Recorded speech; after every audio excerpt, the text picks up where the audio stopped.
expands, we begin asking more questions about the world around us, our past, and we begin to consider the spiritual in pursuit of exploring that which has been hidden from us. Questioning our health practices is an inevitable journey as it involves our everyday lives. Whether we are aware or not, we put many unknown or misunderstood substances into our bodies on a daily basis. You would think that we would be more curious as to what we are ingesting, but old habits and convenience tend to stand in our way. Those who may find this title hard to believe are most likely still subscribed to the mainstream viewpoint of the world, or the cosmology of materialism that is so prevalent today. The general idea is that we were once cavemen, that we gradually gained a greater intelligence as time went on, and that now we are at the precipice of advanced human development. Well, of course, if you belong to the mainstream narrative including evolution, our historical timeline in which we gradually evolved from cavemen, right? Well, of course a video like this would be very difficult to believe, but if one could let go of all presuppositions and think about this subject in an entirely new way, then it might be possible to peek into an aspect of self that is dark and suppressed that urgently needs to be surfaced again. So, what are pigs? Well, let's see what the mainstream narrative is. The domestic pig's oldest ancestor comes from the Anatolian wild boars from 10,500 years ago. There are a variety of different breeds, of course, yet they never give a common ancestor. They love to play this game in evolution when trying to make massive leaps between species. They don't really say this, but science is actively investigating the connection between swine and primates. Interestingly, there's a lot of research on this subject specifically in mainstream science. An article called "The Similarities Between Humans and Pigs" on science.org brings this topic up in a very strange way if you ask me. Quote, "You're a pig." It might be a common insult, but interestingly, there are a number of similarities between humans and pigs. End quote. Quote, "A new study has revealed a potential hidden evolutionary link between pigs and primates. Genetic elements called signs, short interspersed elements, are usually considered to be junk DNA left behind by marauding viruses. However, these elements may hold additional clues about our mammalian evolutionary history. Some scientists believe that the results are convincing enough to classify the swine into a family mainly inhabited by primates.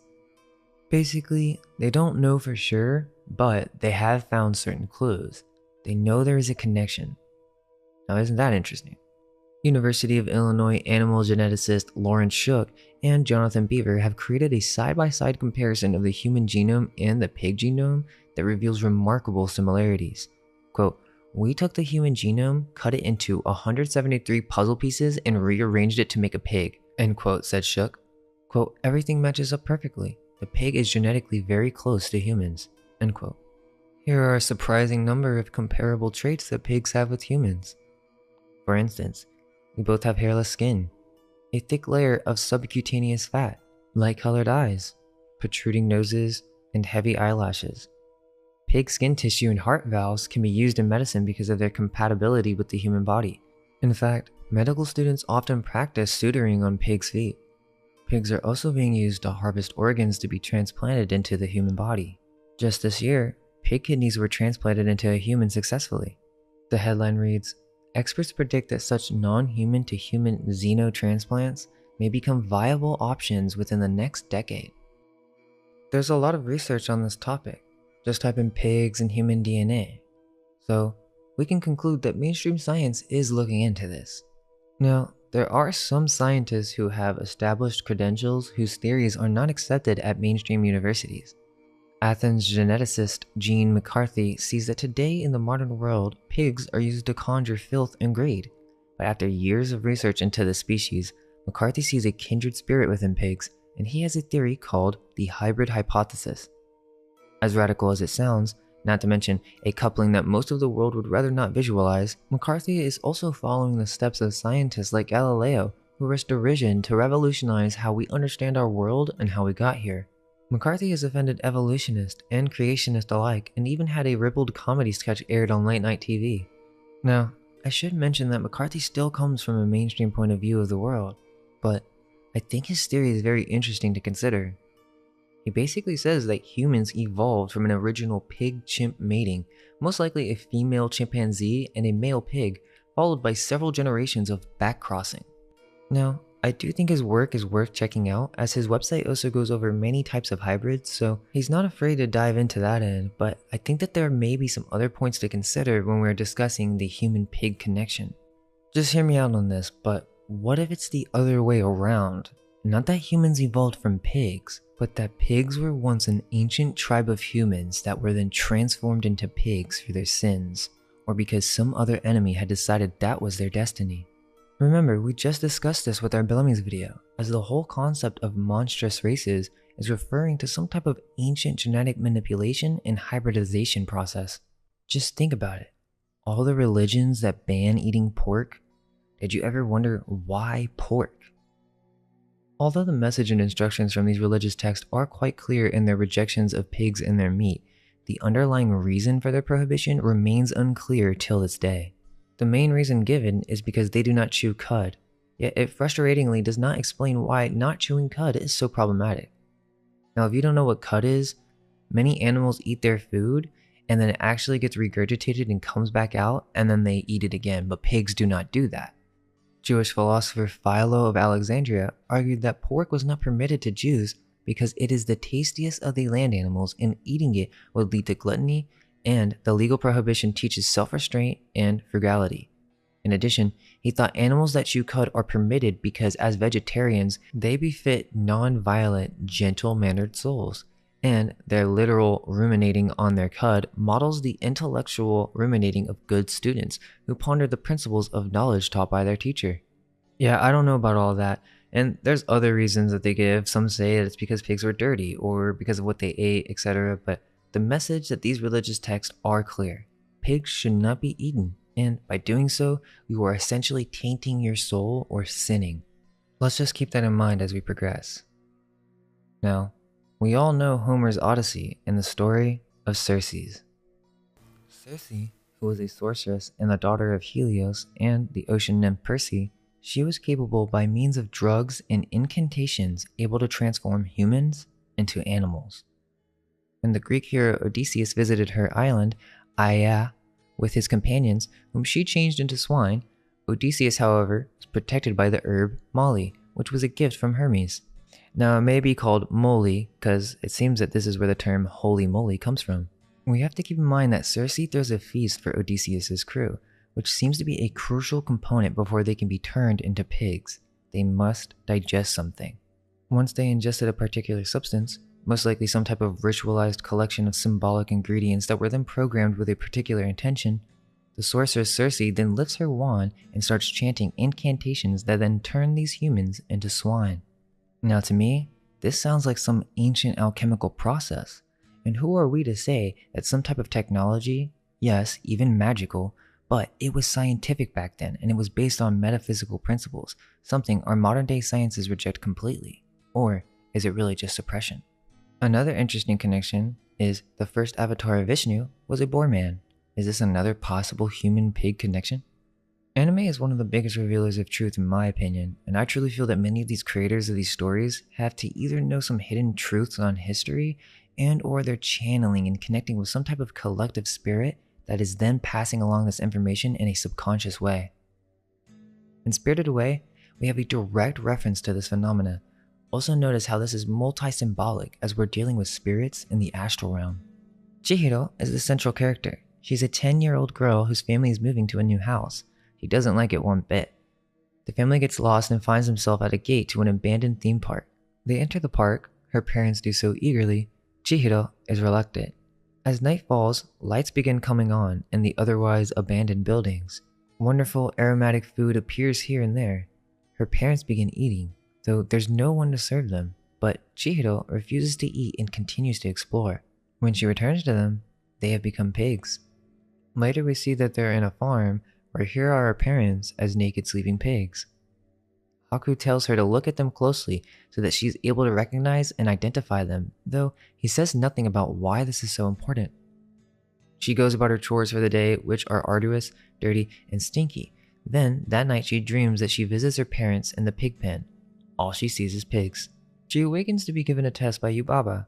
She must examine the pigs and identify her parents. The pigs are then transformed into bath workers. Were they pigs or people the whole time? Another Miyazaki film also has a similar pig motif called Porco Rosso. The only difference is that Porco actually resembled being human, but some type of hybrid, whereas Chihiro's parents are either fully human or fully pig. Wired, robot identifies human flesh as bacon. Researchers at NEC System Technologies and MIE University have designed the cute little guy to the right, a metal man gastronomist, quote, an electromechanical sommelier capable of identifying wines, cheeses, meats, and hors d'oeuvres. Upon being given a sample, he will speak up in a childlike voice and identify what he had just been fed. The idea is that wineries can tell if a wine is authentic without even opening the bottle, amongst other more obscure uses, like, quote, tell me what this strange grayish lump at the back of my freezer was. But when some smart aleck reporter placed his hand in the robot's omnivorous clanking jaw, he was identified as bacon. A cameraman then tried and was identified as prosciutto. So there's this article that actually covers reviews of human flesh by real cannibals, and they all seem to think it tasted like pig or long pig. Author Shawcross went to prison for murder, but after serving 15 years, he was released and then started doing it again and ended up right back in prison. He described his gruesome murders, which I'm not going to go into here, but listen to this. Quote, in correspondence with writer Christopher Berry D., Shawcross reiterated that human flesh tastes like pork, suggesting that people should think of that the next time they sit down to ham, bacon, or a juicy pork chop. End quote. Think about how many people are in love with bacon. I really wonder if they knew this information, would they be able to truly enjoy it? Also, this term long pig refers to an ancient term for human flesh that was eaten by cannibals. Early explorers and missionaries who contacted cannibal Pacific Islanders were told that human flesh tasted similar to pork, thus the term long pig. According to Google's Ngram viewer, the popularity of the phrase long pig was greatest from 1880s to 1920s, a time when many Pacific Islanders were first contacted and studied. The term is rarely used now, except in historic context. Here are some examples that made it to mainstream news sites. Quote, thus in Melanesia, a human prepared for consumption was referred to as long pig, end quote, the Japan Times. I also found it interesting that this idea of cannibalism is promoted culturally, as with the case of Issei Sagawa, who literally became a celebrity in Japan after becoming free and writing a book on it. Now that we've made the connection between pigs and humans, we need to look into this idea of cannibalism as we see mentioned with almost every early civilization. But it is very interesting, as if you've seen our older videos, especially with Tartary Explained Part 3, where we went over the bald-headed giants who were cannibals. Now, there are many theories as to what is going on, such as that this is just a cover-up in order to frame certain civilizations in these areas as savages, justifying the Jesuits coming in and conquering them. Or that these are depictions of the remnants of a great civilization that went through some great cataclysm that then resulted in cannibalism in order to survive. In order to get into all of this, we have to understand who made these engravings, because all the first depictions of the New World basically come from one historical figure known as Theodore de Bry. I'm sure almost all of you have seen his work. It's very interesting because even though he may have been working for the hijackers, he may have disagreed and actually was forced to do these things because of his knowledge of creating detailed copper engravings. Notice how de Bry is depicted with the Freemason compass and skull showing his allegiance, but at the same time, he was a Calvinist and they were directly opposed to the Catholics on a few key religious points. Now, someone posted on the Discord some really crazy stuff that I found very intriguing, and it's this idea of human meat markets. As you all know, many of these engravings depict cannibalism. As I was saying, it could have been propaganda to portray these civilizations as primitive, but I did find it interesting that perhaps, let's just say there was a cataclysm and these advanced civilizations did become cannibals, as we hear with many legends of giants in Native America, then another aspect to consider is that the Spanish had human meat markets in which they would sell human flesh to the Native Americans. The natives during this time would buy meats with artifacts and jewelry. Now, where did they get this stuff? And if you guys remember the video we did on Norm Bega, it's the part 2 video, we covered Ingram's account of these cannibals, and he described them as living in abandoned temples, and they had all sorts of gold and pearls. At least, this is what is described, as during these times, there were many who viewed Spain in a negative light. possibly due towards its domination by the Jesuits. And during this period, the Black legend reigned prominent. Of course, all these accusations are considered to be nothing but conjecture by mainstream scholars. Yet, if you think about it, that really makes a lot of sense because after a cataclysm, you'd be starving. They most likely survived by going underground, so they didn't have much to eat. The Spanish or Jesuit Phoenician funded corporation at this time most likely knew that these peoples were the survivors of a cataclysm and were advanced in the recent past. There's even evidence to suggest that these cataclysms were brought about consciously through some type of ancient technology. But that's another story.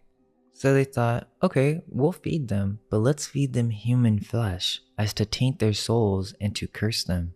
Now, to where did all this eating of meat really come from? There were times in humanity's past in which we did not require any type of food or drink to sustain ourselves. We actually lived off the aether. That may sound crazy, but you either belong to the world of materialism or nothing, which is the mainstream narrative, or you can belong to the cosmology of something, that of spirit. For if evolution is not the answer to human origins, we must explore non-physical explanations. This is the philosophy of the ancients, and it's nothing new. We originally were pure creative spirits that then slowly started becoming materialized, starting with the Garden of Eden, where we ate strictly a diet of fruits, as was referenced by many Greek legends with the Hyperboreans. After the flood, corruption began to creep into civilization. Cataclysms would continue to happen locally depending on different cultural practices and traditions, something that many ancient religious texts speak very clearly of. These conscious cataclysms then led to specific cults. These cults would then worship specific bodies and perform black magic in order to change their circumstances, such as making it rain or to end famine. After time, very powerful cults arose, including the ancient Hebrews, who were technically the Phoenicians. Now, I must make it clear that the early Phoenicians were the Aryan priesthood of Iessa. No, that does not mean white, it means noble ones or ancient teachers from Atlantis. Over time, this priesthood became corrupted and turned into a Saturnalian cult. The word cannibal comes and refers to Canaan, Baal, or the Canaanites who worshipped Baal, indicating that this is the origin of the phenomena on a grand scale. It is ingrained within the etymology. Most of you know about Baalbek, with the massive blocks of stone that no modern crane could lift. Well, they say this temple was built for Baal, but I think this is an older ancient temple created by the early Phoenicians or Druids, Irish, before they had become corrupted. I don't think people with such desperate needs to eat flesh to please some god would be capable of building such a structure. The Canaanites then spread their influence into political power through Rome. This is how Catholicism took over, Catholicism then being the leading influence behind the Knights Templar, Rosicrucians, Jesuits, then the Venetian Renaissance. These people brought this ancient cult practice into a global mainstream phenomena. We have to remember that our entire timeline is messed up and that many of the myths of Europe all speak of an ancient race of fruit-eating people. The vast majority of ancient philosophers were all vegetarian. Check out Were the Tartarians Carnivores if you are curious for more information on that. So how did we get to this point where many of these countries in Europe eat primarily meat? It may be entirely possible that this is connected to the Flavians or flavor, the ones who heavily distorted our perception of taste. Josephus, one of the famous ancient historians that we get all this information from, brings up the subject of child eating many times. In Deuteronomy, it's very specific that for failing to observe the commandments, quote, "The Lord will bring against you a far-off nation. They will besiege you within your gates, and you will eat the fruit of your own body, the flesh of your sons and daughters." End quote. The Bible actually makes several references into a destruction of peoples involving the eating of sons and daughters. It's obvious that this is not just something to do with pagans, but something to do with cataclysm and war. Cannibalism is not a natural phenomena. As mentioned in the Were Tartarians Carnivores video, there are many ancient philosophers who speak of a tainting of the soul when eating any type of flesh.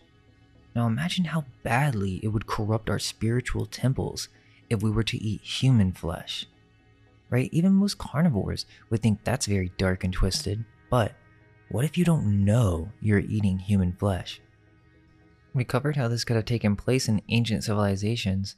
Now imagine in the modern day. I mean, they basically feed kids pure liquefied pigs in sugar, and we have this iconified in culture as gummy bears. When if people saw this process and what it was really made of, they would never eat it again. Oh, so you're vegan? Well, they're doing this in all sorts of products, so you gotta look out for ingredients such as natural flavors. And think about it, I mean, humans aren't technically animals, so it's still vegan. This stuff is in potato chips, bread, yogurt, literally everything can have this stuff. They're called food enhancers, similar to MSG, but there are really minimal constraints on what this natural flavor stuff can be. It can be anything as long as it's natural. And you're also seeing a lot of these articles within mainstream science as if they're trying to modernize this idea that we can grow meats from our own DNA. Wow, look, and they want to make sure that we know that it's not exactly cannibalism. Now, this is where it gets really dark, and obviously I can't speak in full detail, but I'm sure that most of you have seen Sweeney Todd. If you haven't, go watch it and you'll understand. Soylent Green is another film that comes to mind. But yeah, you don't think they do this in the modern day? If you know, you know. But I'll just say this. I wouldn't eat any of those fast food restaurants. Not even the fries.